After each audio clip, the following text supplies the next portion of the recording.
اب یہ نوٹ کر لیجئے، ہدایت و ضلالت اس دنیا میں جو مختلف حالتیں انسان پر طاری ہوتی ہیں، یا نعمتوں کی بارش ہو رہی ہے، یا تنگی ہے، فقر ہے، احتیاج ہے، دنیاوی حیثیت ہے، وجاہت ہے، یا دنیا میں گمنامی ہے، کسنمی پرست کے بھیا کس تھی، کوئی آپ کا حال ہی نہیں پوچھ رہا کہ تم ہو کون، تمہارے منہ میں کتنے دانت ہیں، یا یہ کہ دنیا میں اقتدار کی کسی مسند پر انسان بیٹھا ہے، یا یہ کہ کوئی اس کے ہاتھ میں اختیار نہیں، یہ تمام جو حالات انسان پر طاری ہوتے ہیں، ان کے جواب میں جو طرز عمل فکری اعتبار سے اور عملاً انسان اختیار کرتا ہے، اس کے 4 درجے ہیں۔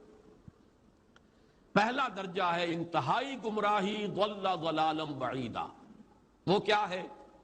اگر عزت ہوئی، نعمتیں ملی، فلاں دیوی یا دیوتا کی نگاہ کرم ہے، اس کی کرپا سے یہ ہو گیا، اور اگر کوئی تکلیف آ گئی، مصیبت آ گئی، معلوم ہوتا ہے کہ فلاں دیوی یا دیوتا ہم سے ناراض ہو گیا، یہ کالی دیوی کی طرف سے کوئی مصیبت آ گئی ہے، یا یہ کہ یہ لکشمی دیوی کی نگاہ کرم ہے کہ ہمیں دولت مل گئی ہے۔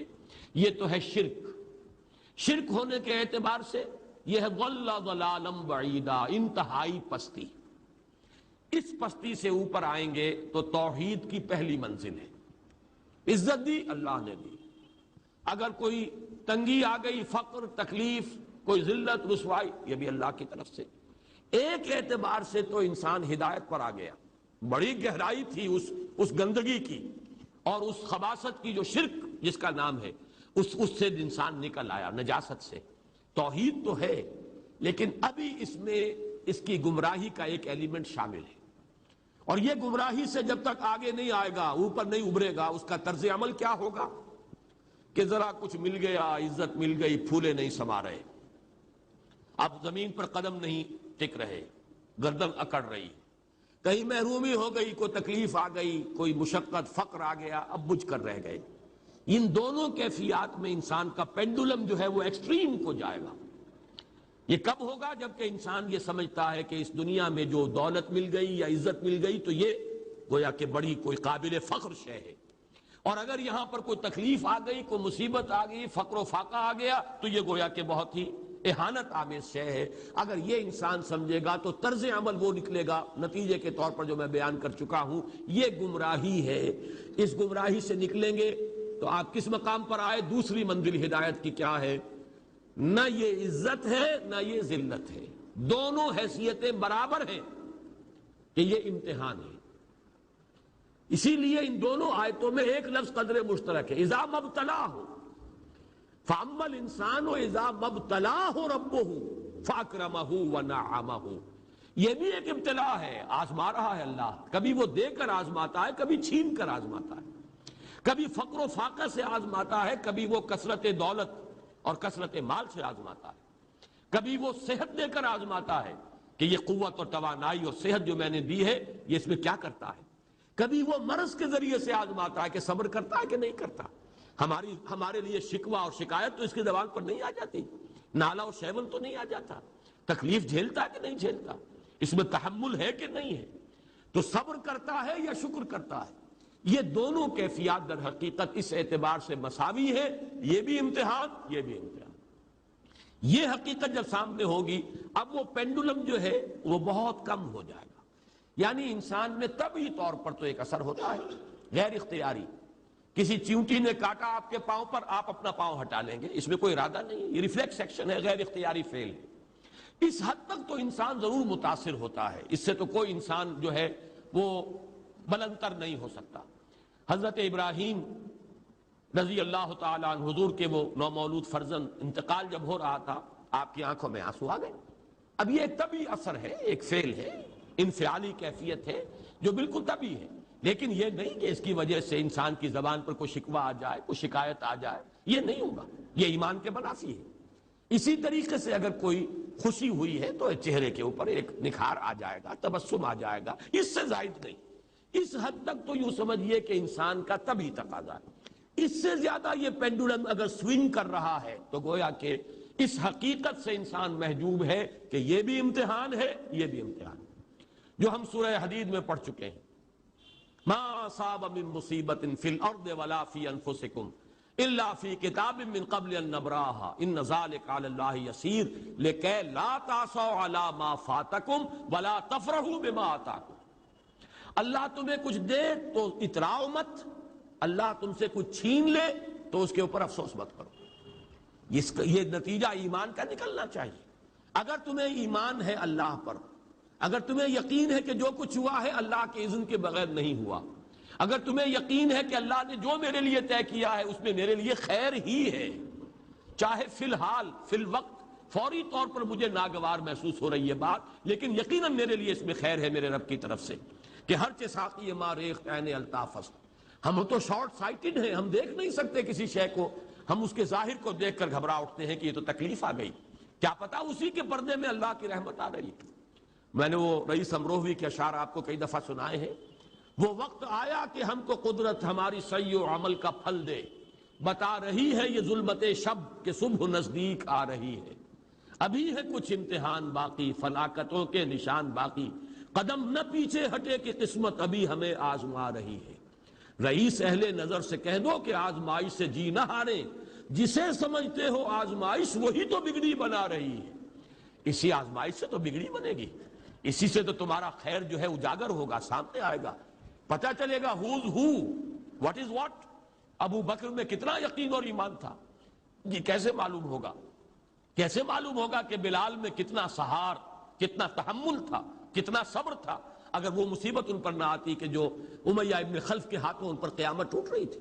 تو یہ ساری چیزیں جو ہے ما اصاب من مصیبت فی الارض ولا فی انفسکم الا فی کتاب من قبل ان نبرأ ان ذلک علی اللہ یسیر لکی لا تعصوا علی ما فاتکم ولا تفرحوا بما آتاکم واللہ لا یحب کل مختال فخور۔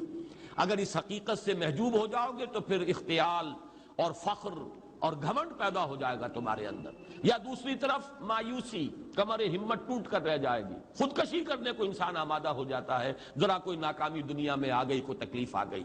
یہ ہے در حقیقت تیسری منزل، ہدایت کی دوسری سیڑھی۔ پہلا کیا تھا؟ نہایت ضل ضلالا بعیدا، کوئی خیر مل گیا تو کسی دیوی کی نگاہ کرم، کوئی تکلیف آ گئی تو کسی دیوتا کی ناراضگی، یہ تو ہے ضل ضلالا بعیدا۔ اس سے اوپر آئے، یہ پہلی سیڑھی ہدایت کی ہے۔ عزت ہے تو اللہ کی طرف سے، اور اگر کوئی ذلت ہے، تنگی ہے تو اللہ کی طرف سے، یہ ہدایت کا آغاز ہو گیا، یہ توحید کی بنیادی منزل ہے۔ اس سے اگلی منزل، یہاں کی ذلت ذلت نہیں، یہاں کی عزت عزت نہیں۔ ذالک یوم التغابن، ہار اور جیت کے فیصلے کا دن تو قیامت کا دن ہے، وہاں معلوم ہوگا جس کو اس روز عزت ملی وہ عزت والا ہے، جو اس روز ذلیل ہو گیا وہ ذلت والا ہے۔ یہ تو امتحان ہے، دار الامتحان ہے، خلق الموت والحیات لیبلوکم ایکم احسن عملا، یہ تو دار الامتحان ہے، امتحان ہونے کے ناطے دونوں برابر ہیں۔ اس سے اوپر ہے ایک چوتھی منزل، ہدایت کی تیسری منزل۔ وہ کیا ہے؟ عام طور پر انسان یہ سمجھتا ہے کہ یہ جو آزمائش ہے تنگی کی اور فقر و فاقہ کی، یہ سخت تر آزمائش ہے، اور نعمتوں کی بارش ہو تو یہ آسان آزمائش ہے۔ یہ بھی ابھی گمراہی کا ایک پرت جو ہے اس کی باقی ہے۔ ابھی ہدایت کا جو کامل جو ہوگا انکشاف، وہ کب ہوگا؟ جب انسان اس حقیقت کو جان لے کہ جہاں وسعت ہو، جہاں کثرت ہو، وہ زیادہ بڑا امتحان ہے، سخت امتحان ہے، بجائے اس کے کہ اگر قلت ہے، کمی ہے، یہ کم تر امتحان ہے، یہ کم بھاری امتحان ہے۔ کیوں؟ کہ اگر آپ کے پاس کثرت ہے، آپ کے اندر غفلت پیدا ہو جائے گی، کثرت کا لازمی نتیجہ غفلت ہے، اور اگر قلت ہے، بمشکل گزارا ہو رہا ہے، تو اللہ یاد رہے گا، راتوں کو گڑ گڑائیں گے۔ آسائش میں اللہ کو بھول جانا زیادہ ممکن ہے بلکہ متوقع ہے، اور تکلیف میں اللہ کا یاد آنا زیادہ متوقع ہے۔ اس میں انسان فریاد کرتا ہے، اللہ سے دعا کرتا ہے، تو کون سی چیز نتیجے کے اعتبار سے بہتر ہوئی؟ معلوم ہوا یہ امتحان جسے آپ ہلکا سمجھ رہے ہیں یہ سخت تر ہے۔ اگر اصل کامیابی قیامت کی اور آخرت کی ہے تو یہ امتحان زیادہ سخت ہے بنسبت اس امتحان کی، اگرچہ اس امتحان کی بھی ایک آخری شکل ہے جس کے بارے میں حضور نے فرمایا کاد الفقر ان یکون کفرا، لیکن عام حالات میں یہ سمجھ لینا چاہیے کہ یہ بھی امتحان، یہ بھی امتحان۔